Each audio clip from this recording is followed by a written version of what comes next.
If you're a fan of the sport of swimming here in the state of Michigan, then the name Miskelley should be familiar to you, both for triumph and for tragedy. Ian Miskelley was a 4-time state champion at Holland Christian High School in West Michigan. He set 3 records that still stand today. He qualified for the Olympic trials at just 16 years old and then went on to swim at the University of Michigan. In September of last year, Ian took his own life. He died by suicide at just 19 years old. I'm joined in studio today by Christy Buck, the Executive Director of the Mental Health Foundation of West Michigan. Christy, and I know that you've collaborated with the Cascade Community Foundation now for this series surrounding mental health. You know the Ian Miskelley story so well. You know mental health and mental health diseases so well. Why is this so important to talk about? So ultimately, Casey, we are talking about preventing suicide. So I appreciate the work that we're doing with the Cascade Community Foundation and the boldness of wanting to bring this to the attention of their community. You combine athletics at the highest level with mental illness. What's the importance there that we want to impart with people today? Well, the importance right now is, we're going to be talking about athletics and the great things about athletics, but also the vulnerability that these student athletes have to actually develop a mental health disorder. But recognizing when it becomes an illness, and then ultimately that you can develop depression with that illness. So the combination can bring about the effects where somebody might be thinking about taking their life. I want to invite you back in to talk about Ian's story more specifically here. Throughout this conversation, still dealing with the grief of losing their son, and in the midst of this COVID-19 pandemic, I sat down with Ian's parents, Steve and Jill, who opened up about their son's struggles and battle from an early age. Some of what you're about to see and hear may be difficult. I want to start by asking both of you just the why.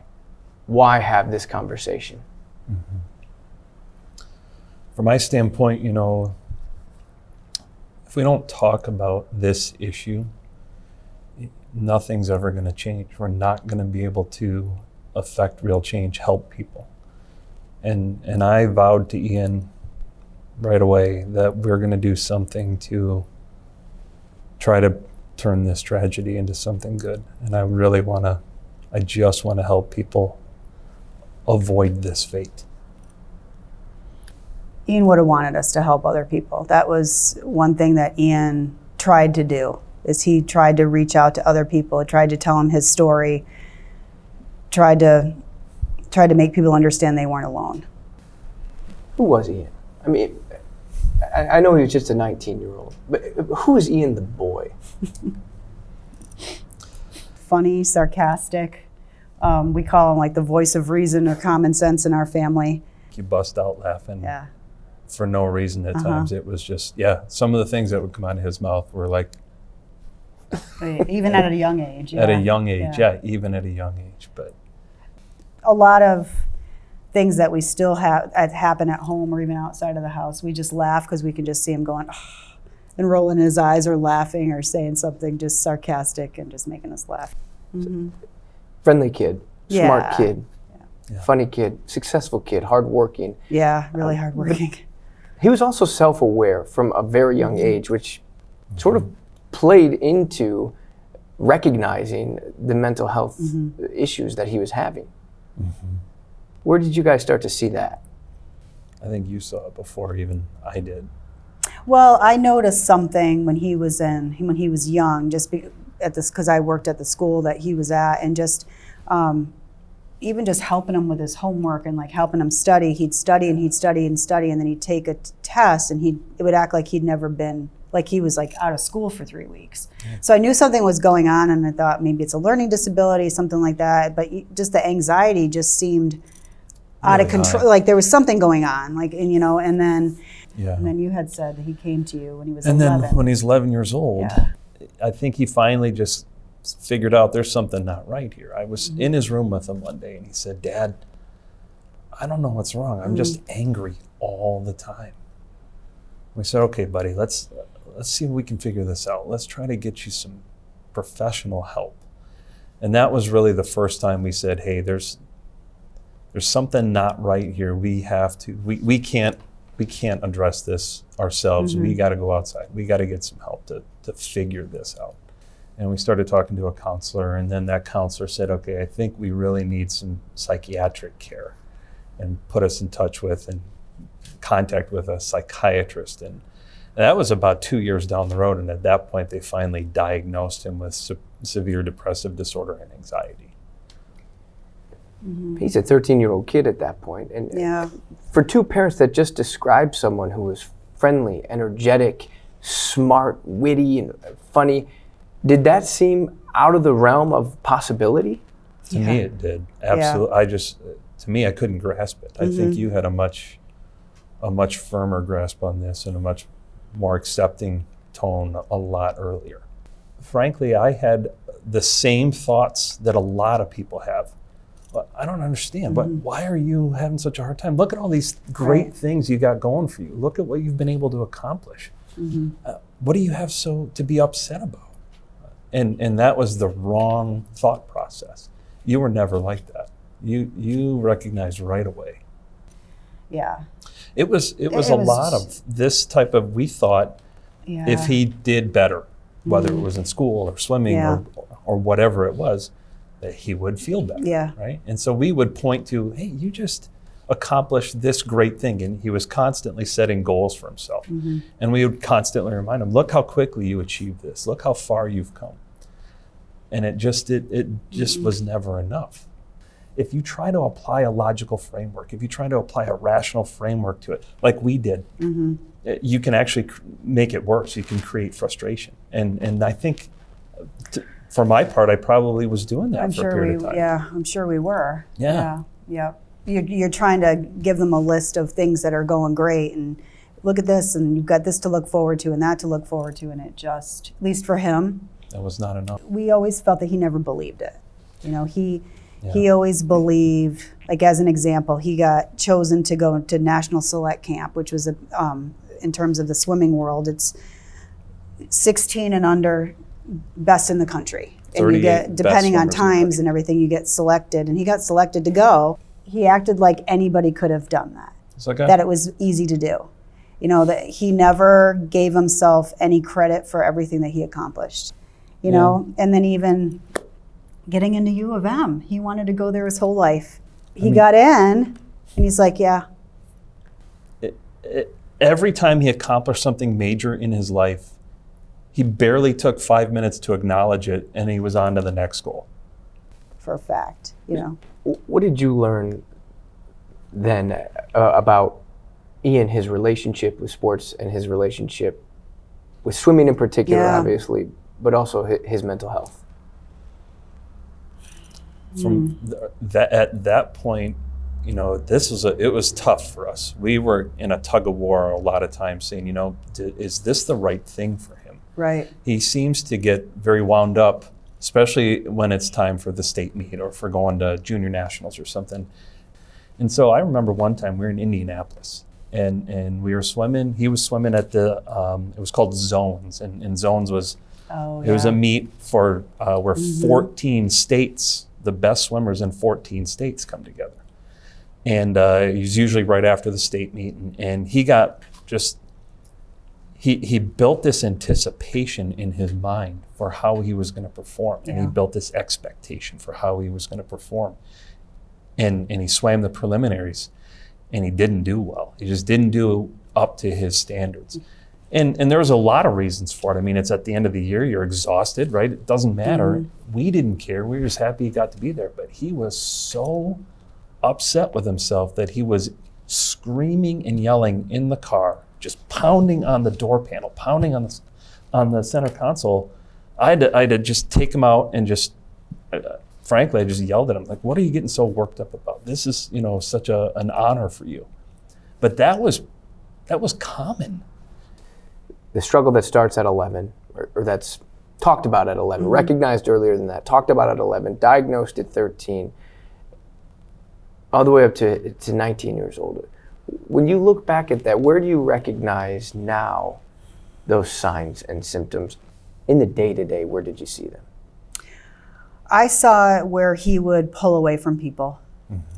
he would just kind of pull away, or he'd pull away from us, or he'd pull away from his sister. And you could see it in his face. I don't know how to explain that. I could just kind of tell that something was going on, and that, again, it wasn't just at the meets. It was almost all the time that you could see it, that something was not right, And his sleep patterns were really bizarre. Really bizarre. He would be up until 4 o'clock one night and sleep until 2 o'clock the next day. If I'm honest with myself, I'm saying, you know what, I saw it then too. I just didn't want to believe what I saw. This muted response to everything is really what we saw. Things that you would have thought would have made him just absolutely ecstatic. Might have made him happy for 5 minutes. It's like you said, when he got the call for the National Select Camp, he was excited for about 5 or 10 minutes. And then he went back to playing video games, and it was just, just like anybody else could do it, just like it was normal. I can't explain it. I can't explain it, but you can see, I just see the anguish in his face when I look at pictures now. I see the anguish inside that says, why can't I be happy? And I see it every picture I look at. You guys had a lot of time with him in your household to get him to the right people in the right hands, to find the right coping mechanisms, to get on the right medications. But then you kind of had to let go. And he got to go live out his dream at U of M. What were those early years like for him at Michigan? I was actually pretty impressed that right from the beginning, when he first, even before he started, in August of that first year, he was, finding a counselor, finding a doctor, trying to figure out what kind of, like his schedule and that kind of stuff. It was encouraging, right, that freshman year, because it's hard for everybody. We know how hard it is. Yeah. Michigan's a tough school, right? Academically, it's a tough school. But he soon, it didn't take long for the struggles to set in. It really didn't, because he didn't perform as well as he wanted to in the pool, right? He came in as a pretty highly ranked recruit, and some of the guys who came in maybe behind him were outperforming him. And that didn't go well. That didn't sit well with him. Progressively declined from there. His sophomore year was just a dumpster fire from start to finish, honest to gosh. They went back to school in August. They started training. They were training for a month. They had to close the pool because somehow a parasite infected the water. And as they were going through testing, sure enough, Ian got the parasite. One of, I think, 6 or 7 on the team that actually were infected with the parasite. He was out of the pool for 2 months. Yeah, which before that, I don't think he'd been out of the pool for a week. Yeah. Since he was 9, maybe a week. So you talked earlier about how important swimming was. Yeah, for the first time in his career, at the apex of his career, he's not able to train. And then, unbeknownst to us, he had been working with his counselors at Michigan and changed his medication. Shortly after he gets back in the water, he has a seizure on the pool deck. Okay, he's out of the water again. For a couple weeks. Gets back in the water finally. COVID shuts the season down. Oh, that was a train That wreck. was devastating for the whole team. And Ian felt it, I think, as strongly as his teammates did. The whole team. And then they all just had to go home the next day. And then over the summer, last summer, they were finally able to go back. All of a sudden, we got a phone call. There was a COVID case on one of the other teams or something at Michigan at the campus, and they had to test everybody, and Ian was the only one on the team, and he got it from somebody else. That was from a different team. Like, of course he did. And then as soon as he got out of isolation, he went back in August. His support system in terms of friendships was not really there. What kind of conversations was he having with you guys? What was he saying? Where was his mental state at that time? That's the surprising thing. Right before he went back to school, he came to me and he says, this isn't working. I'm tired. I want to get off this medication. He was on a couple of medications, mood and antidepressants and that sort of thing. And I said, hallelujah. I said, maybe we've had a breakthrough. Maybe you're learning how to manage this. Maybe this really indicates we've gotten over the hump, so to speak. And I was I was proud of him. I said, wow, good for you. I give you a lot of credit for acknowledging that.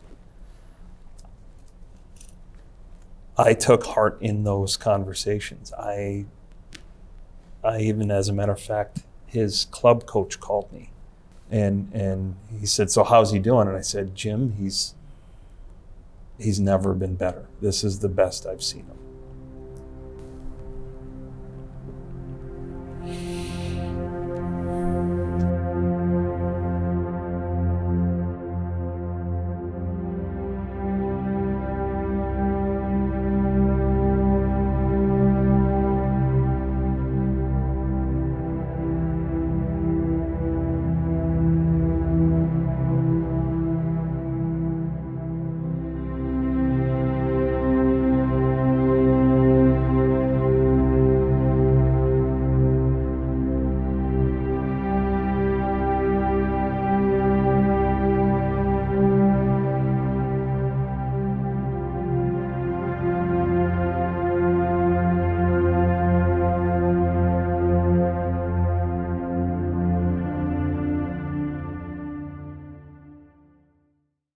Once again, I'm joined by Christy Buck, the Executive Director of the Mental Health Foundation of West Michigan. Christy, hearing what we just heard from the Miskelley family, that Ian comes to his dad at 11. He says he's self-aware enough to say, Dad, something's wrong. I'm angry all the time. To some folks out there, that might seem alarming, but this actually fits well into the statistics of what he was probably facing. Mm-hmm. So the age of onset, the median age of onset for anxiety disorder is 11 years old. And the fact that he was able to come to his dad is absolutely incredible and doesn't often happen.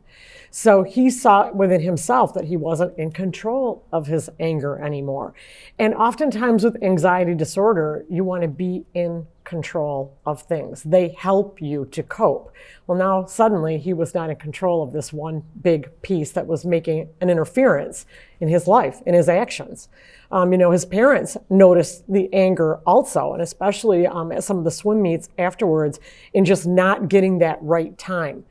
So for Ian, that was bold and brave of him, and for the Miskelleys then to actually look into seeking out help and treatment for him was enormous. And oftentimes that's where we miss a beat with our kids, is getting them the help and treatment when they need it. So let's then use the action plan to talk about what the Miskellys were just discussing. They noticed, Ian noticed, Jill and Steve noticed. Then they did invite themselves. But these 4 acronyms, this is not an easy process, which they learned fairly quickly. Right. So the notice is obviously noticing the signs and symptoms, and they did in that respect, right? There were deeper things going on probably also, though, with Ian and the whole involvement in a sport that is so based on your abilities. You're an individual, so oftentimes with individual sports, there can be more of a competition within yourself, right? So you're not competing against everybody, it's up against you. So that can bring about stress and that can bring about anxiety. And we know that ongoing stress in certain situations is a risk factor for anxiety. So when we involve our kids in things that could bring about stress, all right, and these are also things that might be happening at home, all right? I can just mention a few, like a divorce, a change in our place of residence, so a move to a different neighborhood, all right? Simple things that we think kids adjust to right away. It's not always natural for kids that struggle with anxiety, and that is anxiety as an illness, just not anxiety with a pit in my stomach the first day of school with who my teacher is going to be, all right? So these are bigger things. So the invite is to invite ourselves to get help and treatment. And that would be also at such a young age saying that, this is more than just regular anxiousness, or this is more than just my child withdrawing and going to their room. This is more than just my child crying every day.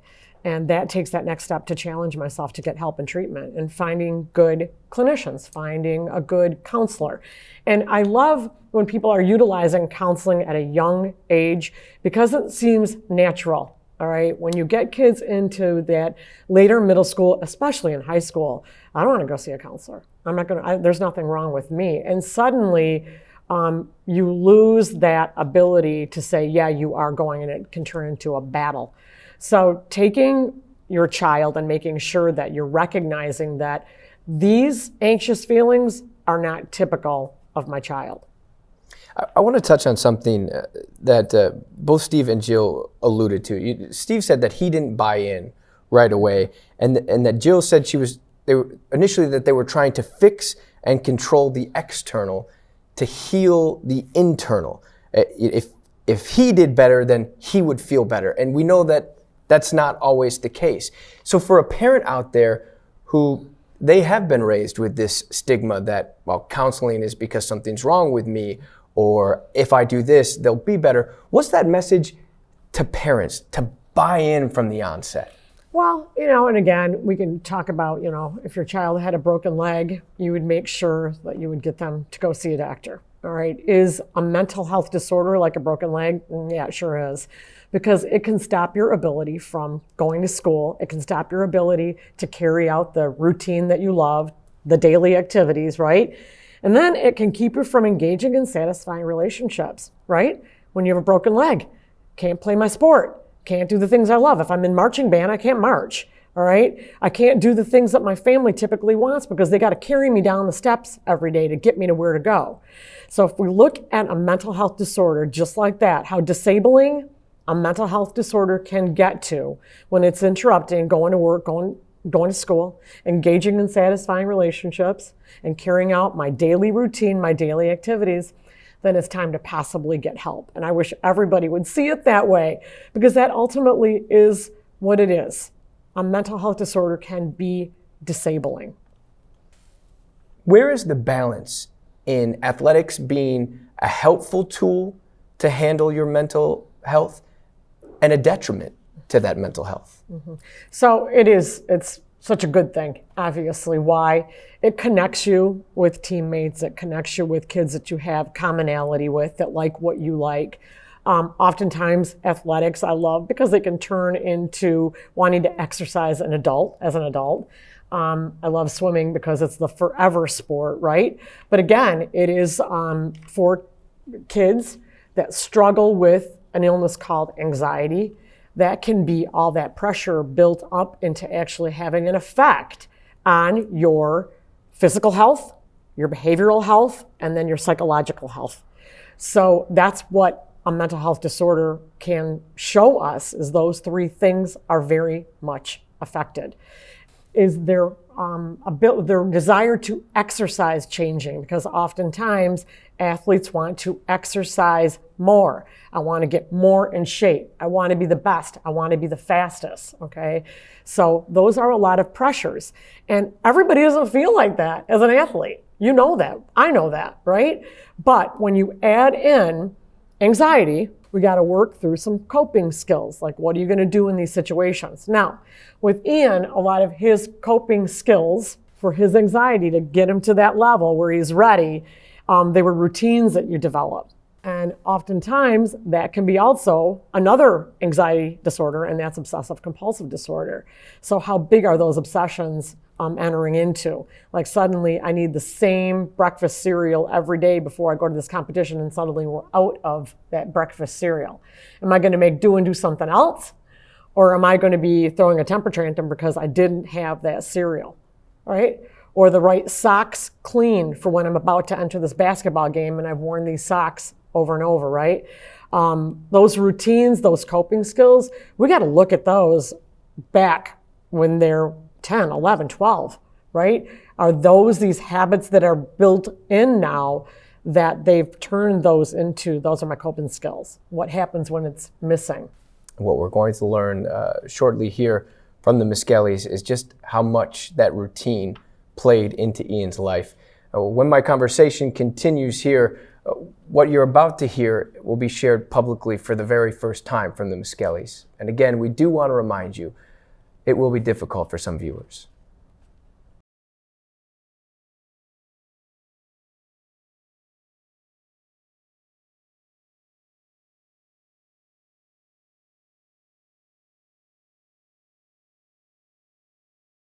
The week before this happened, it was the first week he went back to school. So we had a family text group, and it was a lot of it was Ian's jokes, Ian's snarky comments. But I didn't notice anything out of the ordinary except the only thing is the day before this happened, his sister had texted him to FaceTime and he didn't respond.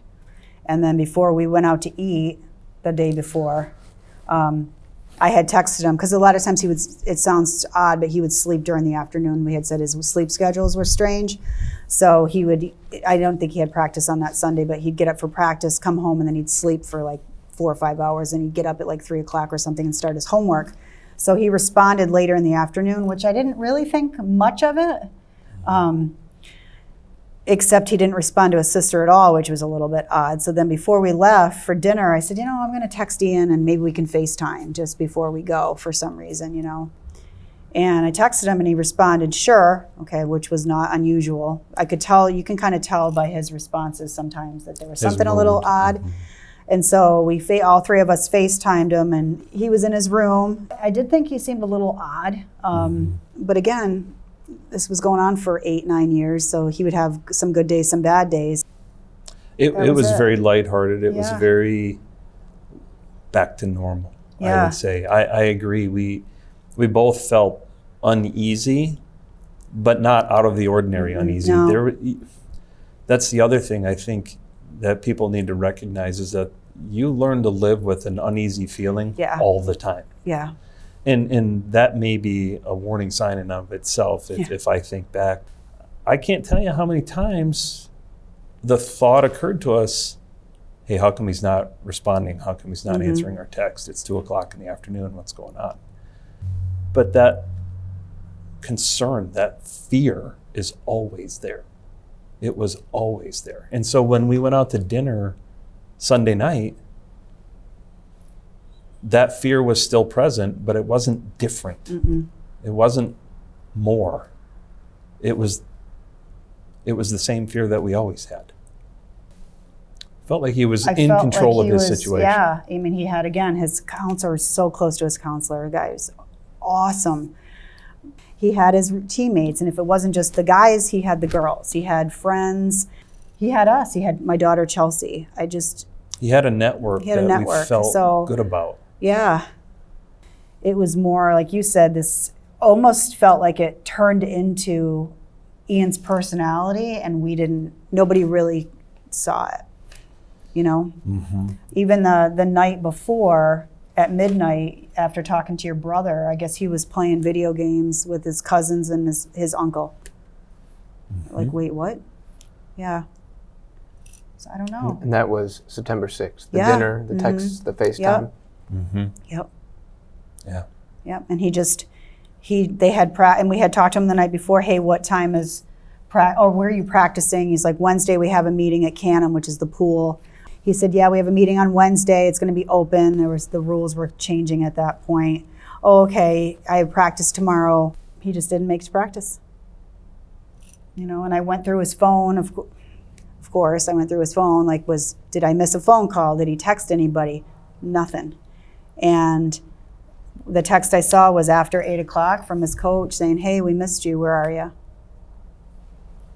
And then another text was from his, he had somebody that he worked really closely with at U of M in the athletic department for his, helping him with his schedule and his studying and getting him tutors. They have those resources, it's fabulous.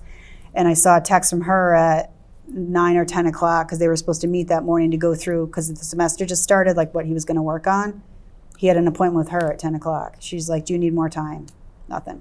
And then the day before, he had made plans after practice to go with one of his friends for donuts. So it's there was nothing out of the ordinary that would have indicated this was coming. Nope. Nothing. And I know that's not hopeful, and it's not helpful for people, but it's not. I think what's helpful is not going by a checklist. Yeah, you don't manage that's this not. by It's checklist. not over. It's not over just because you got a counselor, and that's what a lot of people. I think that's where think. they stop. Yeah, they stop. That so and so has a counselor. They're on good medication now. Yeah, they're good now. Oh, okay, they're good now. Yeah, they're getting help. Yeah, because Ian had all those resources. He had all those things. He had the coping mechanisms, the network, and yet somewhere somewhere. Between 11:59 on September 6th and 6 o'clock in the morning on September 7th, it all became too much. Yep.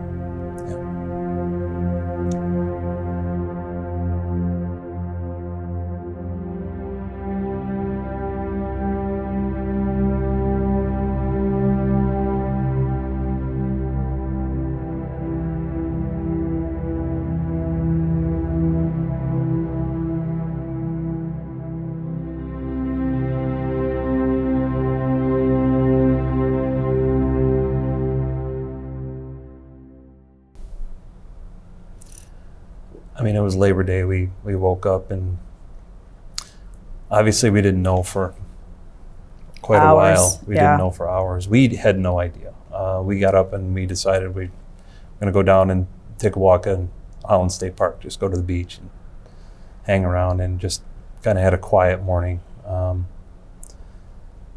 We came home, I guess, about 10:30, and we live on a small pond, and we just decided to take the paddle boat out and just kind of cruise around. And we had, this is kind of interesting, we have a swim platform that Ian and I built, right? It's just kind of a dock that floats on, barrels.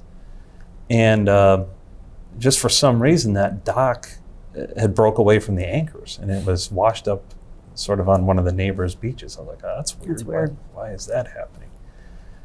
And so I went over and kind of pulled it over to our beach. And after we set that in place, Jill looked up and saw an Ottawa County sheriff pull into our driveway. And I ran. Yeah. And I met him in the backyard. Mm-hmm. And he just said, I'm sorry, I don't know how to tell you this. Mm. But your son Ian has passed. And I collapsed. I just fell. My hands went numb, my face went numb, I couldn't move. It was almost, it was clearly in shock, but I couldn't speak.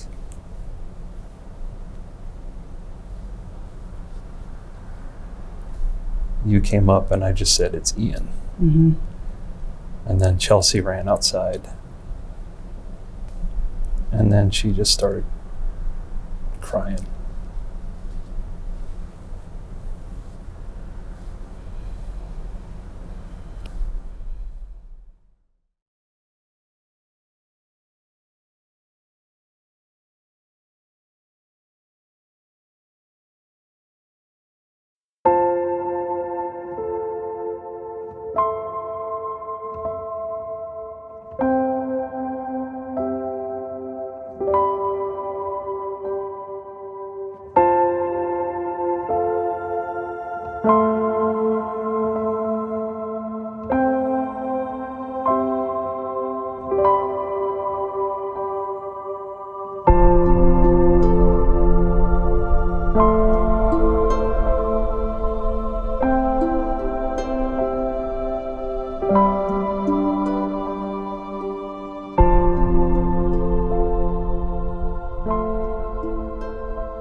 That feeling in the driveway, Yeah. you talk about the numbness and the shock. And both of you lived with that feeling of the possibility of suicide. You lived with that in the back of your mind's always on edge. As a father, it seems like you guys did the right things. How do you internalize the why? I struggle with that to this day. We both do. It goes back to what I said before. This is not logical. It's not rational. There isn't an explanation that satisfies that question, that answers that question. And I talked to my therapist about this at length. And he says, clinically, psychologically, professionally, his opinion is Ian had what he calls a psychological heart attack. It was a psychotic break from reality that was abrupt and immediate. It was like he was in a burning house and he couldn't see the way out. And he was desperate to escape that burning house. There is no other answer to why, because it doesn't make any sense if you try to apply a logical or rational framework to it. This young man had, the world was his oyster.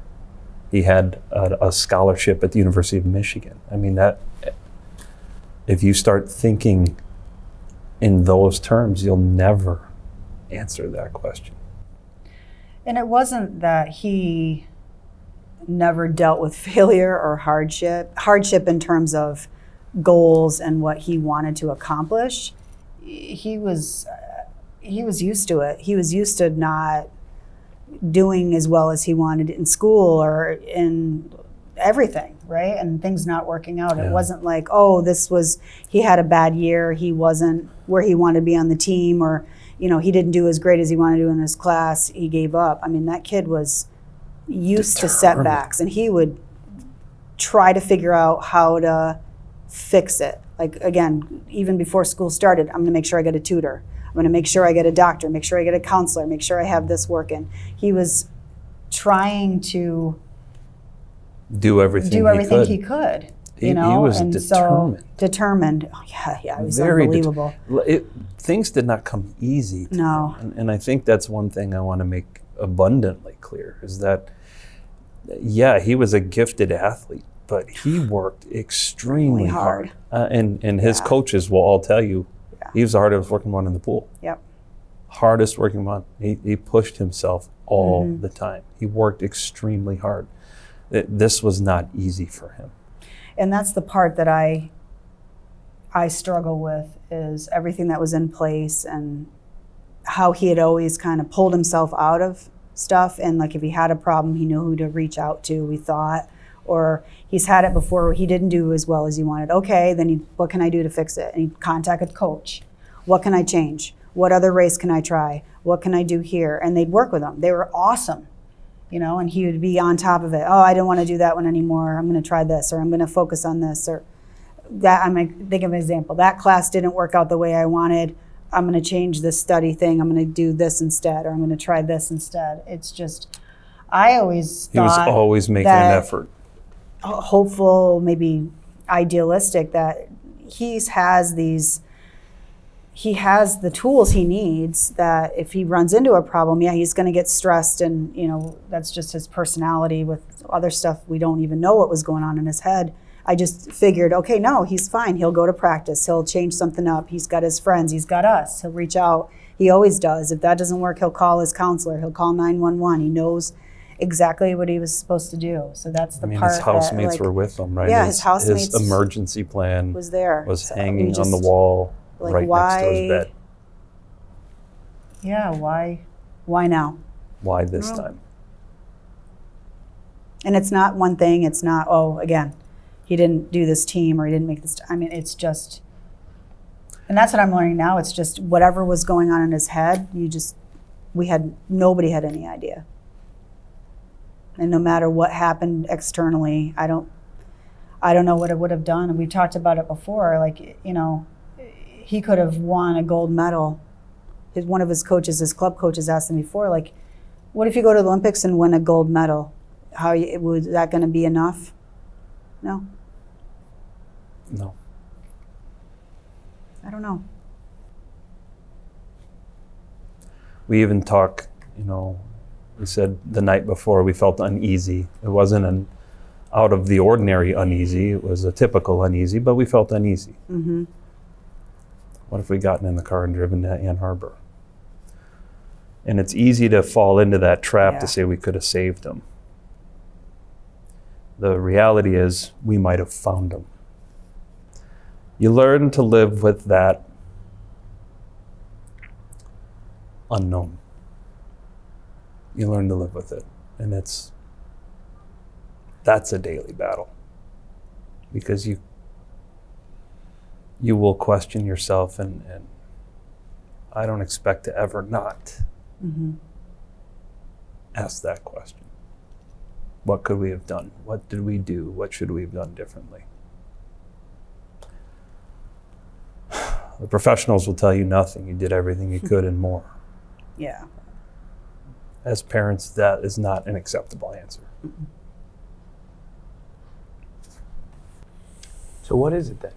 Because I think that, there's a lot of parents out there right now watching, and they're saying, yeah, the doctors are right. Steve and Jill did all they could, I know. and it wasn't enough.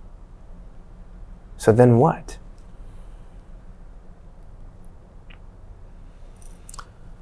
That's the $1 million question. Then what? Do you catch it earlier? Do you treat it earlier? Do you raise your kid in a bubble?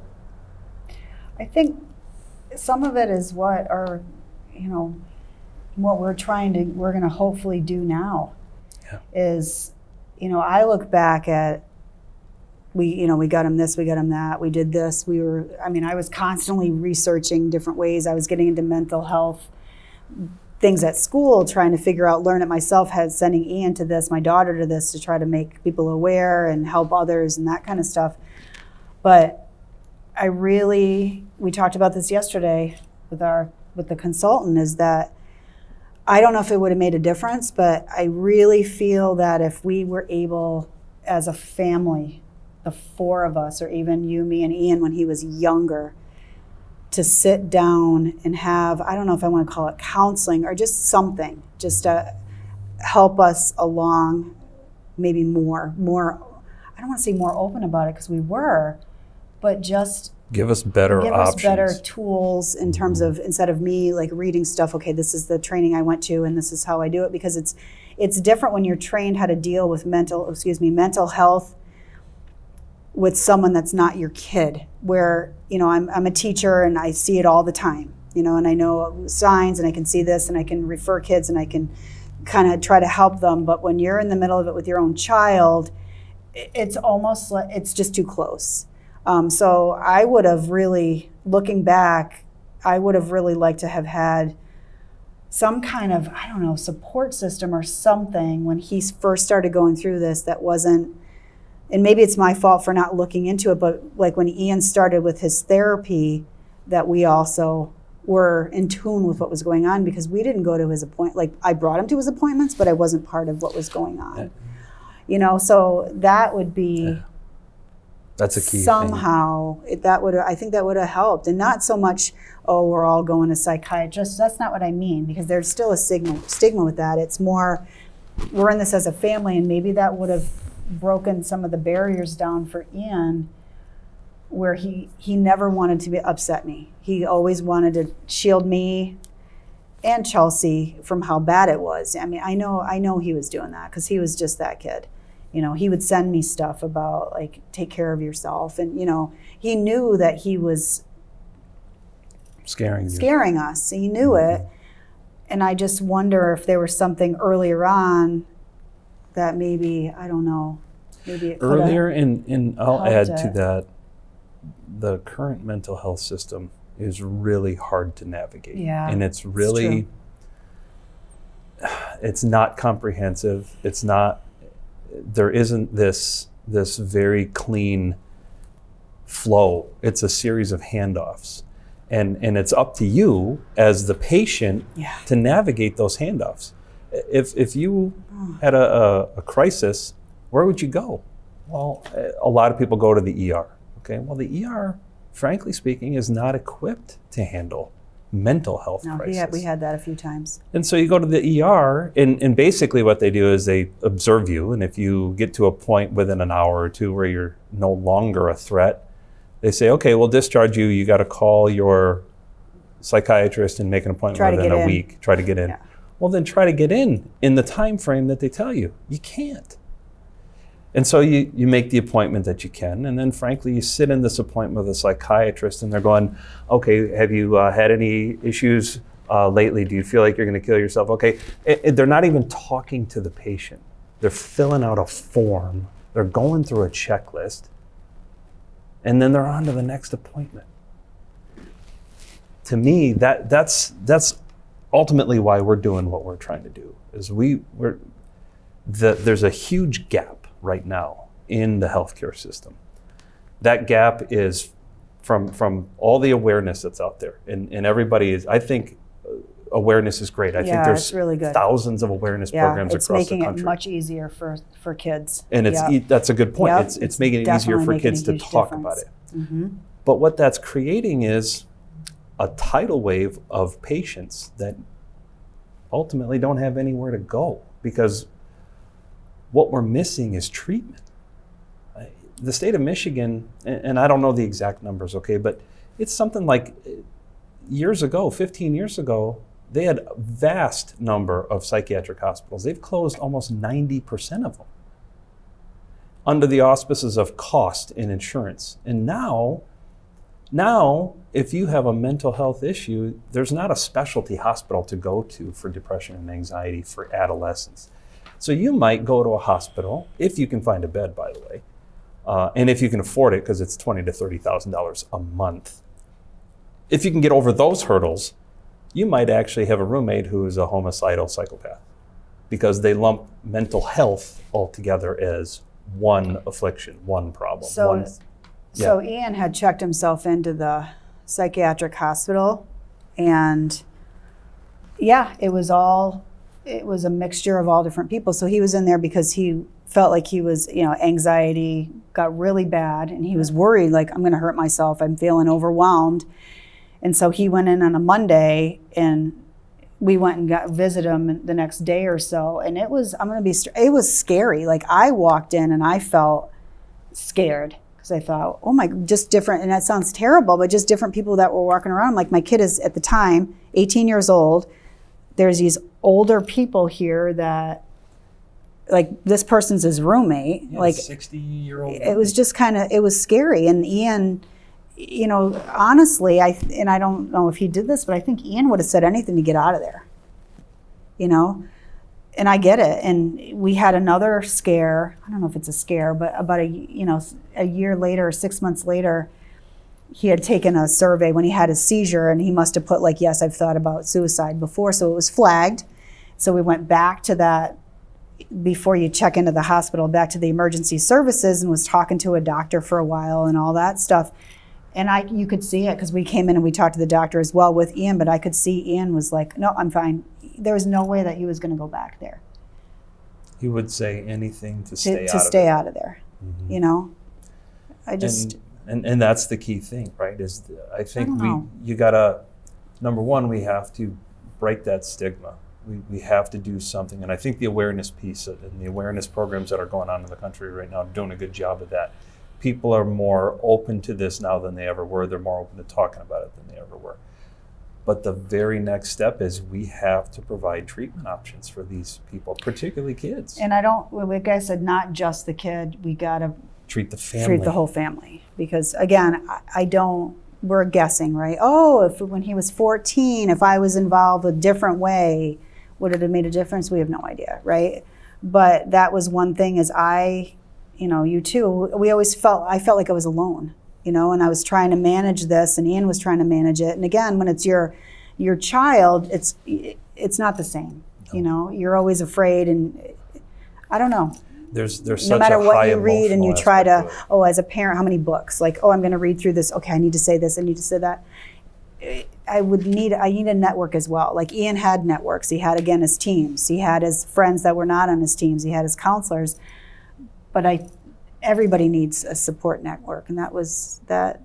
I don't know. Again, I'm not sure if that would have mattered, but maybe we would have caught something, like, or had to be able to use different words with Ian, or maybe be able to have some more awareness. I don't know what we'd be aware of, but just for ourselves, like, hey, I don't know, this is a warning sign for something else. And I don't know if that helps at all, but I just feel like the call to action then now is, we've got the awareness, let's raise some treatment options. Yeah. Let's get families some help. Yeah. Absolutely. Yep. And teenager focused. help, not just a hospital bed or, because even when he was younger, his choice, like you had said, his choice is where you go. And we knew this, and his psychiatrist knew this, and his counselor. There was no other choices. You're afraid, you go to the emergency room, like, dial 911, it's all over everything. We went to the emergency room. Ian was having some kind of like an anxiety attack, and I said, okay. And he's like, yeah, I got to get some help. So we went to the emergency room. They waited. We called his counselor, or his counselor. He got in a couple days later, and the person had said the same thing. There's no options. You either go to the full-time, you move into a place, a hospital for we don't know how long, which means you don't leave, or you do the emergency room, or the parents have to deal with it. And Ian, probably like a lot of athletes, was like, no, I can't miss practice.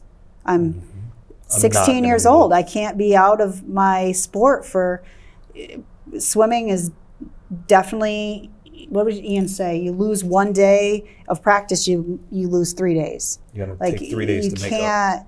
And so we were always balancing, like, okay, you probably need a different kind of treatment. We don't know. They don't know either. Nobody really knows. We could try it, but he was like, and then he'd start to get, no, I can't miss swimming. I have these goals. I'm trying to do this. And you're like, well, yeah, what do I do?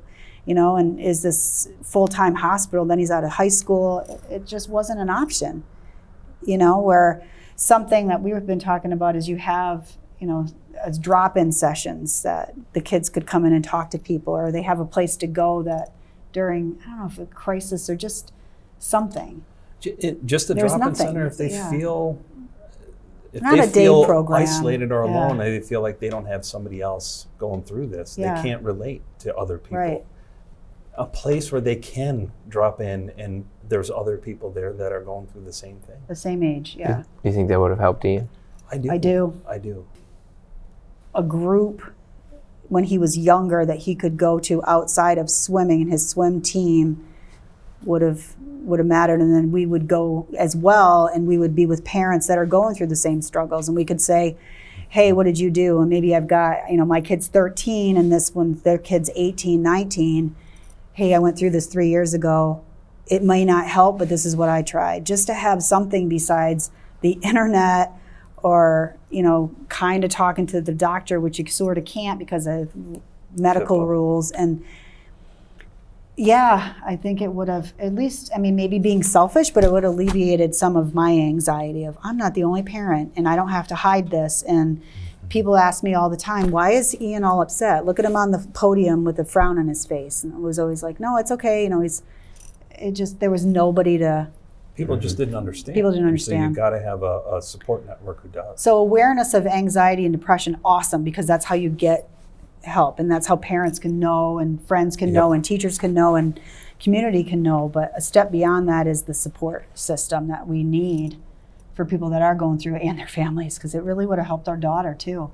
She actually, classes that she took at Hope College, she took one that was neuropsychology, and she said she went through it and she said, wow, I learned about all these different things, and all of this really would have helped with Ian, like just for her understanding what he was going through. Because there can be some, and I'm not saying this would happen, but there can be some tension in the family, like why is that kid getting all this attention, versus that kind of thing. I've seen that in other families, like the one that's always causing problems, that kind of thing. So I don't know if I'm kind of going on and on, but. No, but you're right. What we're trying to ultimately do is provide that bridge, that treatment, that option for adolescents. Because what we're trying to do is actually focus on adolescents, 14 to 22 years old. They're the most susceptible. They're the most at risk. Suicide is the second leading cause of death in that age group right now, nationwide. And I want to bring that to an end. I want to do our part to bring that to an end. So if we can start in Holland and stop it in Holland, and then bring it to West Michigan, and then I don't know, but I want it to stop. And what can we do? And that's the call to action.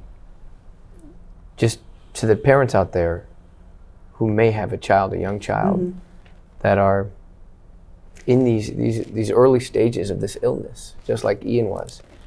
Steve, did you ever think that 11-year-old boy who came to you and said, Dad, I don't know why, I'm angry all the time. Did you think that would be the 19-year-old you laid to rest? No. No way. No, because he had this indomitable spirit, right? He had this will to fight and to figure things out and to try different things. And the fact that at 11 years old he came to me and asked for help was a clear indication to me that, man, we're gonna solve this problem. Mm-hmm. We're gonna figure this out. No, that never. Again, we were always afraid, but I never allowed myself to believe that. Right. No way.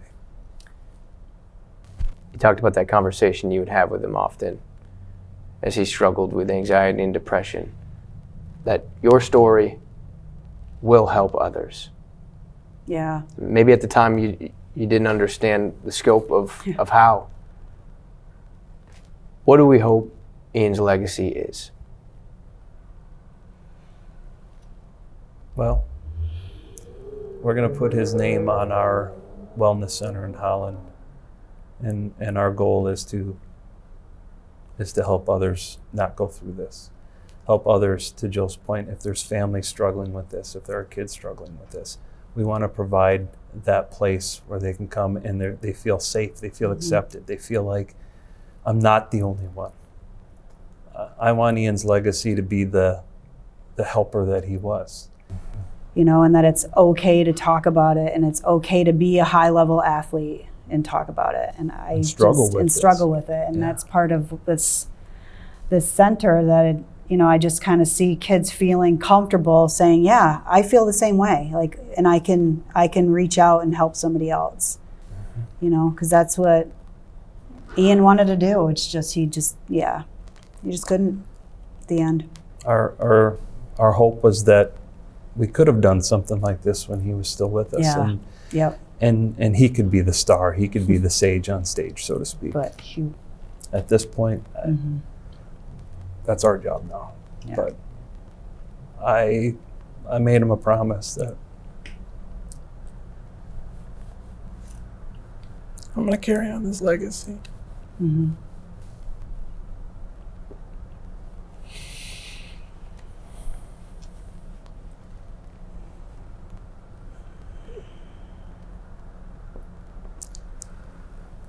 I promised him that I would do everything I could to fill in for him. Mm-hmm. So I'm going to do that.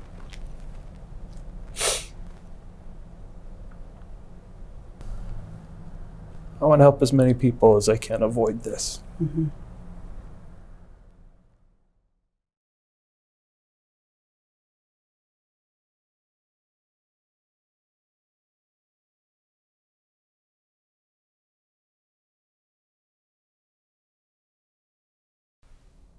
A raw, powerful, and courageous conversation there. We thank the Miskelleys for sharing.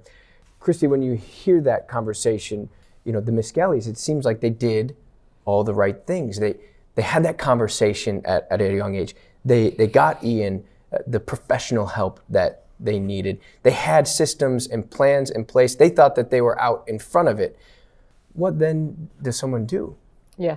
So right now, education is absolutely essential, and people understanding this big question, and that is the question of, are you thinking of suicide, is one of the biggest life-saving tools right now. So that is part of our job at the Mental Health Foundation of West Michigan, is to teach people how to ask that question. And I'll tell you, Casey, that's a tough question to ask, but that ultimately definitely saves lives. And also what it does, it starts a conversation. It doesn't put an idea in someone's head. All right, if I ask the question, I'm not telling them you're going to go kill yourself. No, are you thinking of suicide? I'm worried about you. I'm that concerned about you. And it's training everybody. So it's training coaches, it's training teammates, it's training those individuals who are struggling anyway, and be prepared. If I'm concerned about you, I'm going to ask you that question. So it's no one's fault that possibly somebody may not have asked the question. They didn't know. I know that you talked a lot about the impulsivity and that 5 minutes of despair.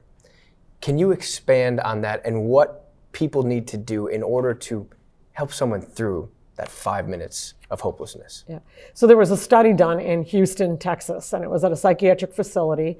And the study was done with 153 survivors of a lethal attempt. All right. And they were asked how much time passed between when you were thinking about suicide and when you actually attempted suicide. 25%, 1 in 4, responded with 5 minutes. 7 out of 10, 1 hour. So those ages right there, and if we think about a kid, 13 years old, 14, 15, 16, they're very impulsive, all right? It's like something's gone wrong, I might as well just kill myself, and I go attempt, right? I might be in a car, whatever. The part of the brain that is in charge of impulsivity is one of the last parts of the brain to fully develop. So this is why it's really important that we're watching impulsive decisions that our kids make. So when a person is in the situation where they are contemplating to take their life, oftentimes they're bargaining within their head. They're not getting fed positive thoughts. And we know what it feels like with our thinking that's going on in our mind. And sometimes you might get the thoughts and feelings that I'm fired up, I'm gonna do a great job. Well, when you're struggling with depression, I mean, the negativity builds up within your head too, like paranoia. They can be feelings that people are out to get me.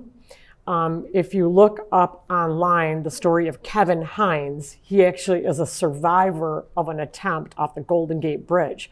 And his story is extremely compelling because he survived what almost everybody dies when they jump off the Golden Gate Bridge. And he talks about as he was falling, he in his mind said, I don't want to die. Why did I do this? But then he talks about moments before also, and his whole bus ride over, he's in tears, and he's just wanting someone to come up and talk to him. In his head, in his mind, he's saying, I'm crying, and nobody's even coming up and asking me what's wrong with me. And then as he makes his journey over to the bridge, he's even bargaining within his mind more that if one person stops and asks me if I'm doing okay, I'm not going to jump. So this is why it's so important to reach out of our comfort zone when we are recognizing that someone is struggling at the depth. So imagine if I am in a situation where I am concerned about this person. They've been showing signs and symptoms of depression. Now they are even showing warning signs of suicide. And those are those feelings of helplessness, hopelessness. Many times these are in conversations that I can have, like this COVID thing is never going to go away. I'm never going to be able to swim again. My life is ruined. My hopes and dreams are gone. I mean, listening for these type of conversations, watching a person, are they more pessimistic recently? Are they having an inability to find a solution to an ongoing situation that's going on that is causing them this distress, this overwhelming stress? I'm going to have that conversation with them. I'm so concerned about you right now. And these are the things that I notice, which is so unlike you. I'm going to ask you right now, are you thinking of suicide? And then if they have a yes answer, there's more questions. And this is why our training, Casey, is so important, because these are trainings that everybody needs, how to have these difficult conversations, maybe with a teammate, a brother, a sister, a sibling, a spouse, a good friend. And that's that challenge piece. It can be tough, but we know that people can have that. So it can instill hope that somebody's listening to me. They're giving me empathy. They're giving me understanding. Somebody's listening to me. And then, most important, have ready resources. And those are resources like the 800-273-8255, the suicide prevention helpline. Having at your disposal counseling services in your school. Maybe you have a good friend and you're in high school. Having those resources ready, because I'll be honest with you, University of Michigan has major resources available to their athletes. So cool. But got to get them there, and getting them there starts at a young age too, right? So we know what's out there for good treatment. And then in addition, Casey, we cannot be afraid to utilize a hospital when we need to. Also, we cannot be afraid. We've got to get rid of our thoughts and feelings that they're going to lock this person up and they're never going to come out. And that starts at a young age also, that there's different hospitals for different illnesses. Each May, we acknowledge Mental Health Awareness Month, turning our attention to those struggling with any number of psychological battles. depression, anxiety, ADHD, bipolar disorder. The list grows because each year people bravely carve new ways to walk their own personal paths while battling mental illness. As someone who has personally struggled from PTSD, I can tell you it does get better. I also know the pain of losing someone I loved very much to suicide. It's never too early or too often to reach out for help. That's why the Cascade Community Foundation has partnered with the Mental Health Foundation throughout Season 2 of the Q&A Livestream series. Tonight, I'm pleased to share with you that the Board of Directors has approved a $5,000 grant to the Mental Health Foundation. Funds will allow their newest action plan, Be Nice Faith, to be delivered to church campuses across the Forest Hills area. The funding will allow clergy and staff to better understand mental illness, to recognize changes in behavior, and to direct those in need to local resources. On behalf of the Cascade Community Foundation's Board of Directors, I want to thank you for joining us for Season 2 of the Q&A Livestream.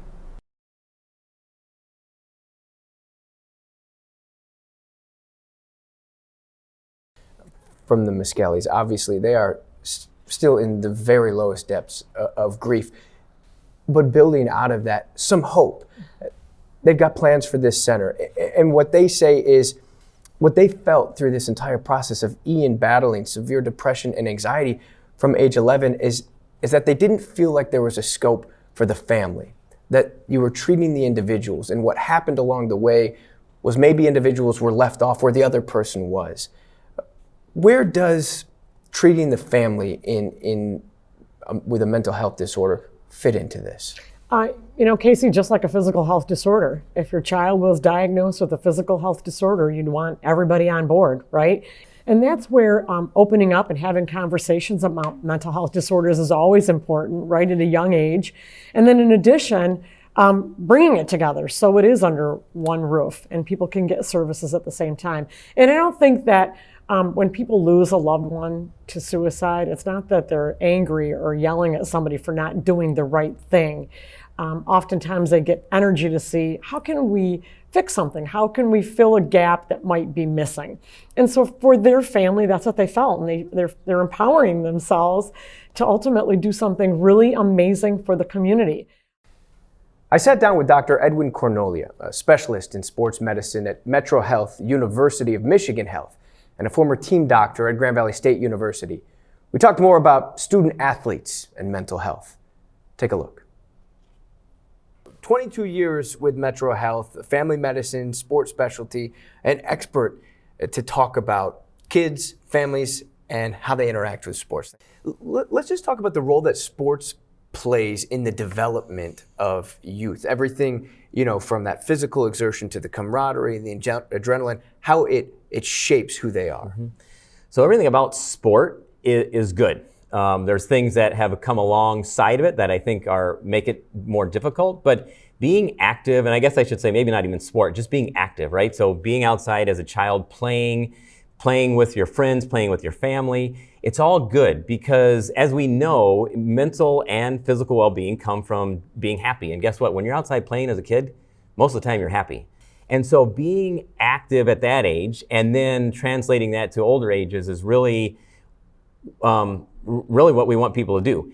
But sometimes things get in the way of that, and that's where struggles can occur from time to time. But there is some actual chemical science behind it, right? I mean, when we talk about physical activity being good for your mental health, there's a change in the brain. Absolutely. There's, we label them endorphins. There's different chemicals, but you're right. When we're doing something physically active, like our bodies are meant for that. And so when we're doing those activities that create those endorphins, create those good feelings, create those good neurotransmitters, or help boost the ones that we have, you're exactly right. You're getting a feedback to your brain that saying, hey, this is fun, this is good. You get a sense of well-being. You're supposed to have feelings of happiness and sadness and all that kind of stuff. But we hope that everybody all the way through life gets a sense of well-being. Like even though I'm not where exactly I want to be right now, or I didn't get the cookie when I'm little, or maybe the job promotion when I'm bigger, that it's okay, I'm okay. And exercise helps that happen by creating that good balance of neurotransmitters in the brain. So when is it that we can start to recognize maybe that things aren't good or there is a mental health issue in an athlete even while they perform and exercise? Right. That's tricky. You can, because this can happen anywhere along the way. But certainly with how society is going right now, we see kind of the rise of travel sports. And as a sports medicine doctor, it's now become a little bit more, I don't want to say job-like, but maybe that's an apt term. That it's part of, it's a little more than just, hey, I'm going to go play with my friends soccer. Now they're turning, I'm going to go play weekend, 10-game season soccer. And now I'm playing like sort of non-travel travel soccer. And with that progression, which allows you to do more, to improve your skills, to do what you like to do, also comes some pressure that sometimes might not be seen, because it all seems like, hey, it's great, kids love it, parents love it, we're going on a trip to Traverse City over the weekend, this is great, type of thing. And it might be, and it's okay to think that. But then in the back of the person who's planning this, the parent's mind, probably think, but I got to monitor this, I got to make sure that the sense, the euphoria, the good stuff that's happening now continues to happen. So if I'm a parent or if I'm a coach, what am I specifically looking for in those athletes to see and recognize those changes? Yeah, good question. Oftentimes it's maybe a little pushback for practice. When kids start to maybe want to get out of practices or want to get out of games. When there's and sometimes it's an abrupt kind of switch, and sometimes it's more subtle. But when it just seems like the joy is gone, they talk about, do I have to go do this? That just means that you have to start to try to get inside their mind. Try to put the parent into their mind to say, okay, what might they be thinking? Think back to when you were younger, looking for those cues that something's different, something's changed. And again, we all know that depending on the age of the kid, it can change from. Life things can change day to day, right? So I get that, but look for a pattern that seems a little bit different. And oftentimes it centers around maybe practices that aren't so fun anymore, or games that, particularly games, or just a change. Look for that kind of sometimes subtle change that might occur that in their demeanor. There's a lot that we can recognize in the athletes themselves to see these changes, but there's also some indirect environmental forces that can affect an athlete's mental health that we have control on over ourselves. You talk about parents maybe being too overbearing on officiating, or maybe caring too much about their child's success in a sport. That actually has a direct impact on their mental state. Right, absolutely. I think in general, being invested in your children and spending time with them all through the stages of life is super important, because even if they seem really tough as a 5-year-old or a 10-year-old or 15-year-old, being present, listening, being involved. And so, but when that turns into, being involved and being present and supportive turns into, this could have been me, and I want, and it starts as a positive thing, but I live my life. And if he says, hey, you know what, Dad, I think I'm done with soccer, and I'm like, you're so much better than I was. You can't. You're not using your gift and that type of thing. And it could. And you can have those discussions, but you need to have them with the child in mind, the athlete in mind, not your own biases in mind. And so I think you're exactly right. It's that kind of focus, or even pressure. I think you said, but being present and being out there and doing what they're doing is the important thing.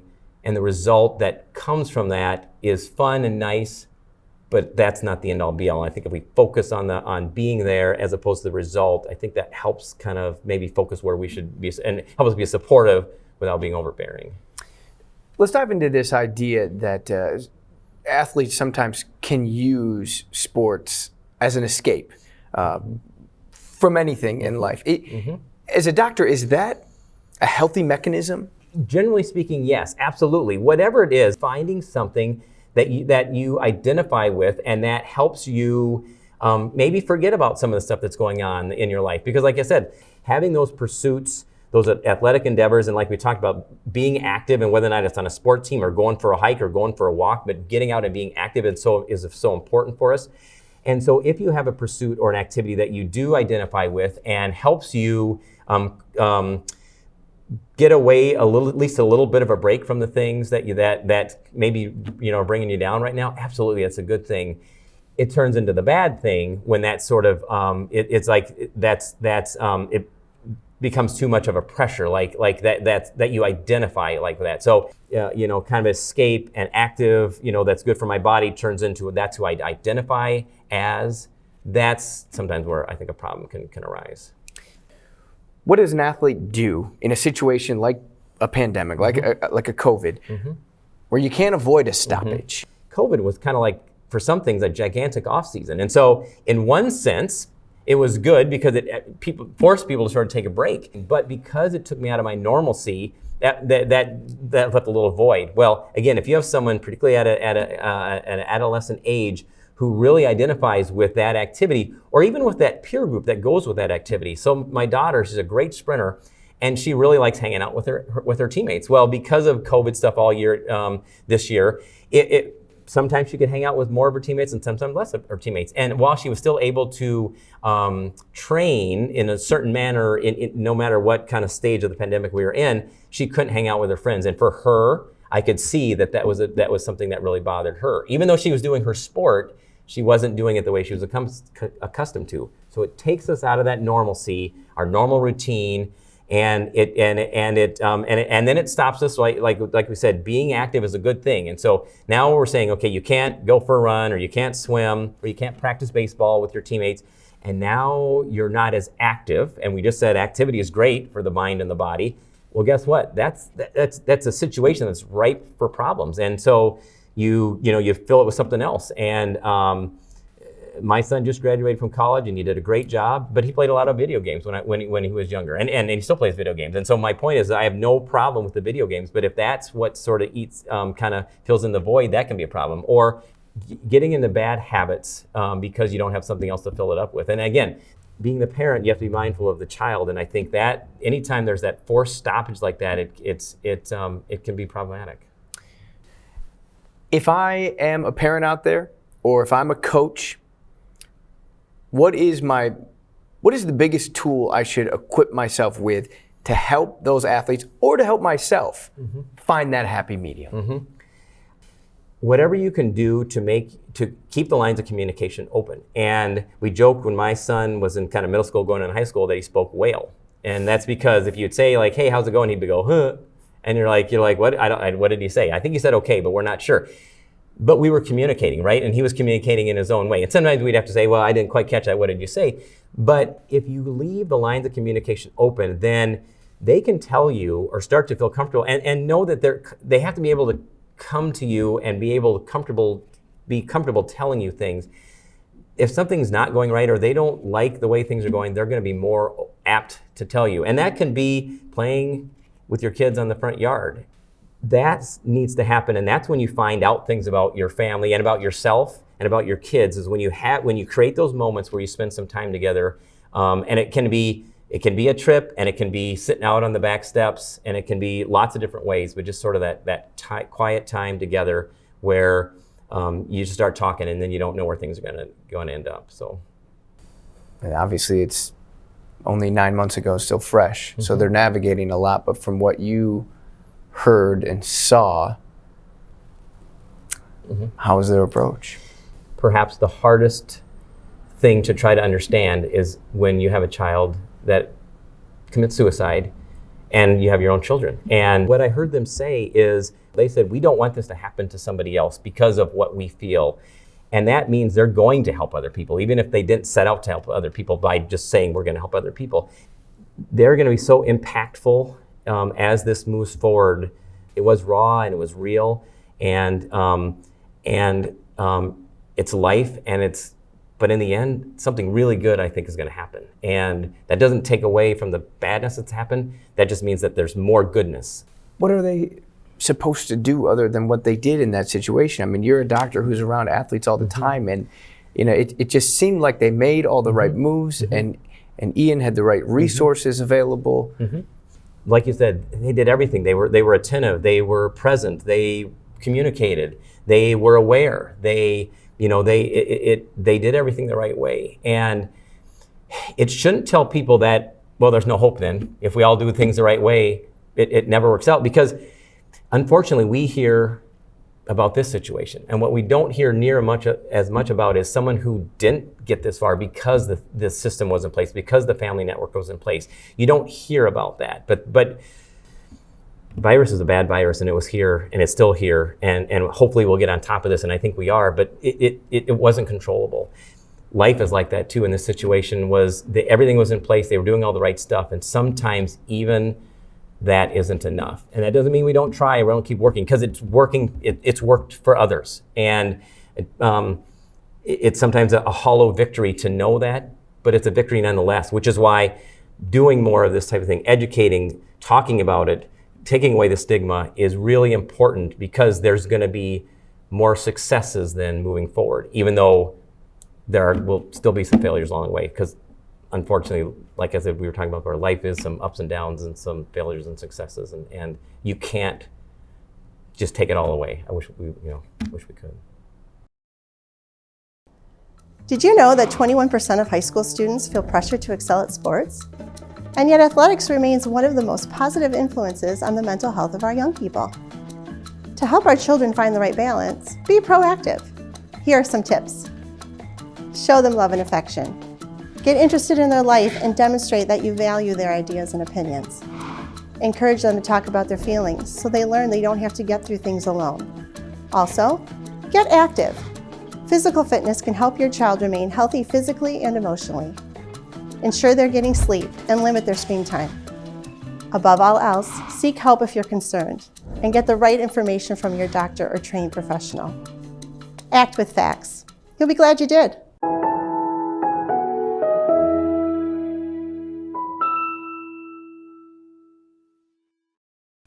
We want to bring Christy Buck back into the conversation now, the Executive Director at the Mental Health Foundation of West Michigan.